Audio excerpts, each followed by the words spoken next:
Hare Krishna, welcome to the Kṛṣṇatarian way of cooking. This is Radhika Pyari Devidasi. After a long time, I am back with the simple and easy taro root sabji along with rajgira or amaranth flour puris. This is a perfect Ekadashi meal which you can try at home and feel very much surprised at how easy and quick it was to prepare it. So let's look into the recipe. To begin with the recipe, I'm going to use 2 medium-sized potatoes.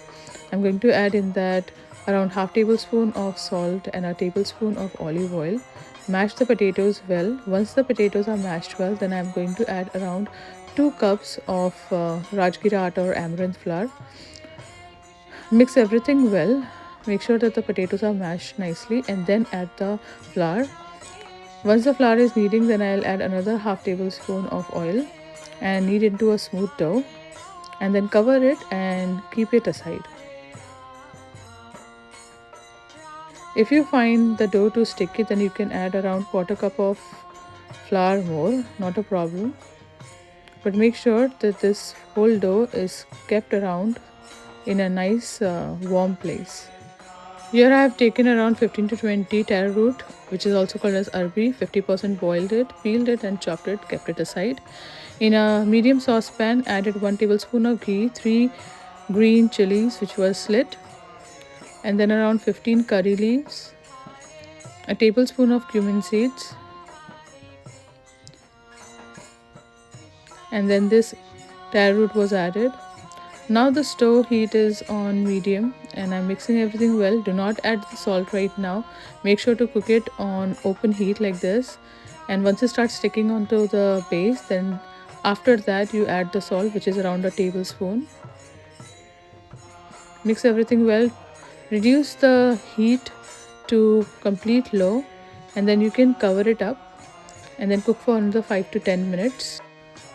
And I'm going to add dry mango powder, which is amchur powder.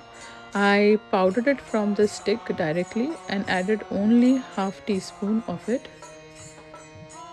Now cover it and cook for another 1 to 2 minutes and turn off the stove. Keep it aside.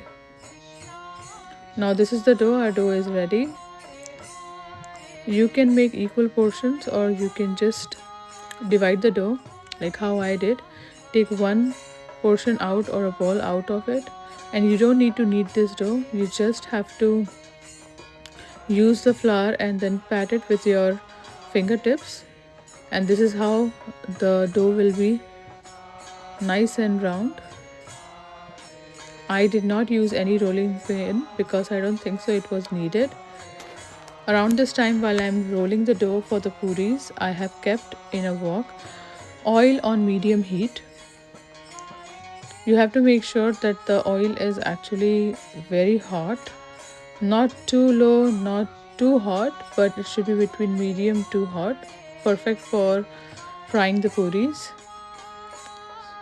Now as you see that the oil is nice and hot, my puris are puffing really well.